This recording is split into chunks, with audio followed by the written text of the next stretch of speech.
Alright guys, I am going to show you what I do to print one of these masks. I did one already, okay, but don't laugh, I spelled this wrong, so thank God it's my husband's company. I didn't send these off to some company who paid for them, because that would not be good. But anyways, we all have goof ups, right? So I'm going to place this where I want it. I want to get some of the wave on the bottom, some of the wave on the top, which is part of his logo. And then what I'm going to do is I'm going to just hold these straps back. Actually, I need to do it this way. This side here is cotton. This side here is the polyester. You need that polyester blend in order to do sublimation printing. I'm going to go ahead and put this on here.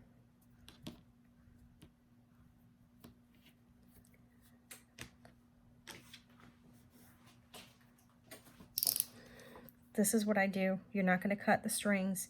You're just going to go along this line here. Cut the paper. Just slightly. Okay? Do the same thing on the other side. And I'll show you why in a second.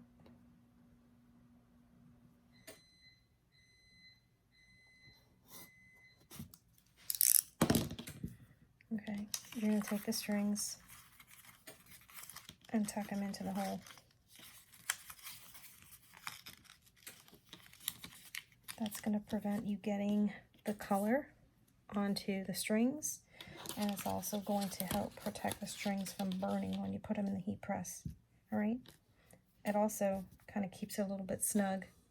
Even though it's snug, I'm going to go ahead and put some heat tape on here just to hold it in place exactly where I want it.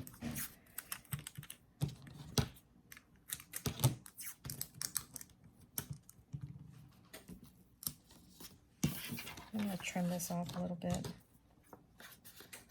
Don't cut your strings. Make sure you check the back, okay? That would be a disaster. Ah, shoot. That's all right. I'm going to look at it. I cut it.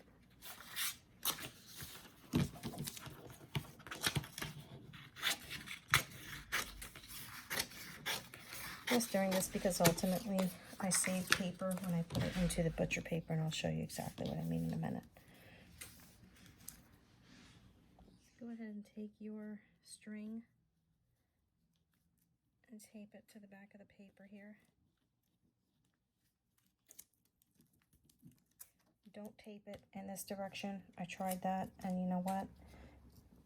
It sometimes will cause the ink not to transfer to the image correctly because it needs a bit more pressure, because it's going through more fabric in the form of the elastic.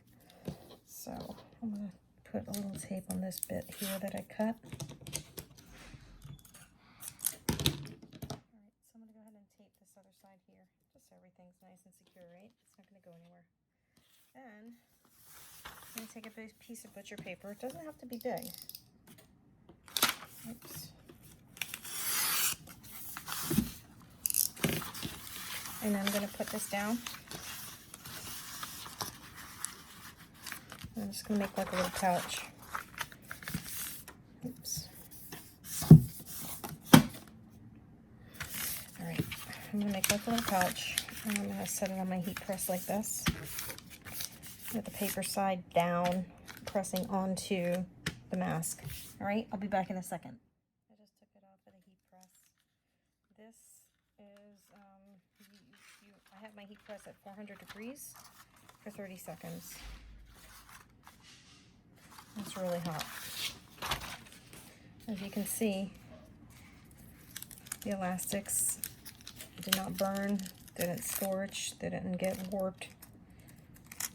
That's because we double protected them by putting them in the envelope, by putting the heat press, I'm sorry, the heat tape on there and sliding them in there. So let's see how it turned out. First time I did this, I spelled it wrong, so I had to redo it.